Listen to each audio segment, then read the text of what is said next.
I've just turned 40 and I'm sitting around 95 kilos. Over the next 8 weeks, I'm going to do a mini cut where I try and loosen body fat, stay strong and get into good shape. This isn't a crazy transformation or trying to starve myself to lose weight. This is showing you that you can still get lean, build or preserve muscle mass in your late 30s, early 40s the right way. Here's where I'm starting. Not bad, but definitely holding a little extra body fat around the lower abs and lower back. My weight this morning was 94.15 and my goal is to lose around 1% of body weight per week. So about 0.9 or a kilo weekly on average. When it comes to dieting, 8 weeks is actually a really long period of time. We can get a really good transformation in 8 weeks if we do things properly. And that's what I want to prove to you guys with this mini cut. What we want to do is preserve as much muscle mass as possible whilst dropping body fat at the same time and revealing what's under the hood. What we don't want to do is just lose loads of weight really quickly and end up losing a lot of the muscle mass that we've just spent weeks and months trying to build up in a gain phase and ultimately probably crashing quite early and putting on the same amount of weight, if not more, and ending up back at the start. Nutrition wise, I'm going to start my calories at 2,500. So I know that my calorie maintenance is about 3,000.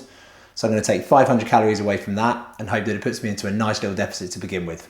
Okay, what I'm then going to do is jump on the scales every day. If initially that weight jumps down drastically, I'll actually increase some calories because what I don't want to do is just lose too much weight too quickly and lose extra muscle mass that I don't need to lose. If after like 10 days that weight hasn't really moved at all, I'll probably look to remove some calories from there. Okay, you have two options. You can remove some calories or you can increase your output. So you can either do some more steps or do some cardio or increase your training volume.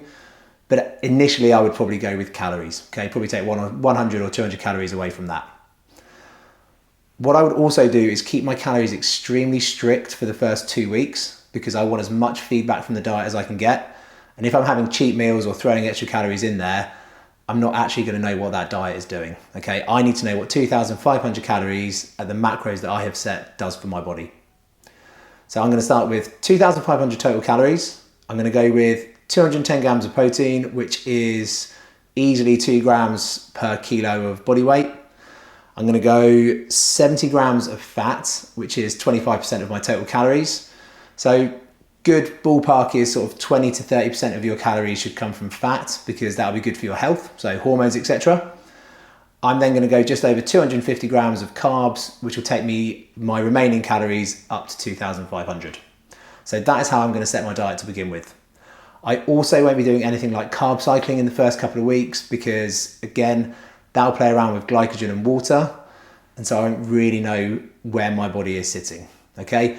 You can expect potentially quite a big drop at the beginning, like initially, because you're reducing calories and carbs from your diet, your body will hold less glycogen and water.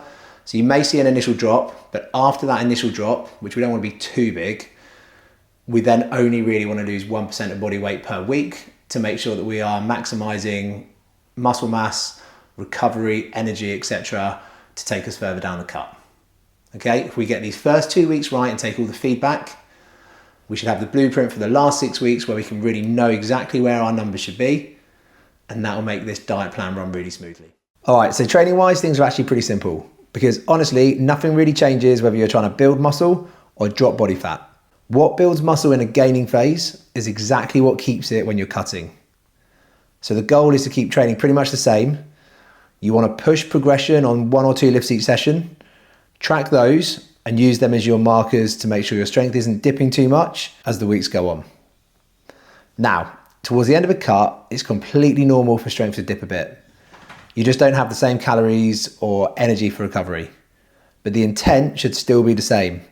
Keep chasing progressive overload, or at the very least, hold on to your strength. The split I'm following is a 4 days on, 1 day off setup. So legs, push, pull, arms, rest.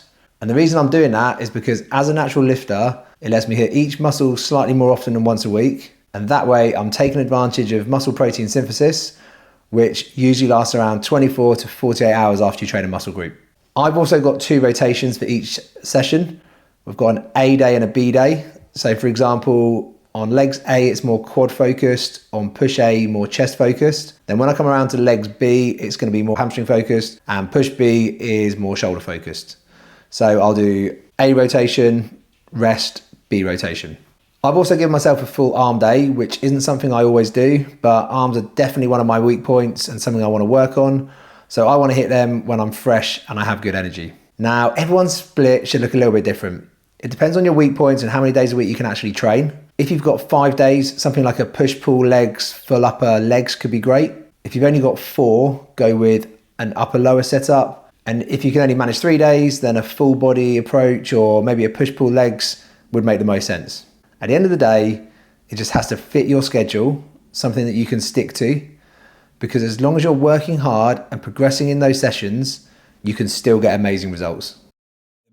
My goal at the beginning of this cut is just to get back into some good habits and keep things incredibly simple. My main focus is going to be just building consistency, nailing my training, hitting my macros, and improving each week. And that's it. I'm also tracking more than just the mirror. Strength, recovery, energy and mood will also give me a clear indication whether calories are in the right place at the beginning.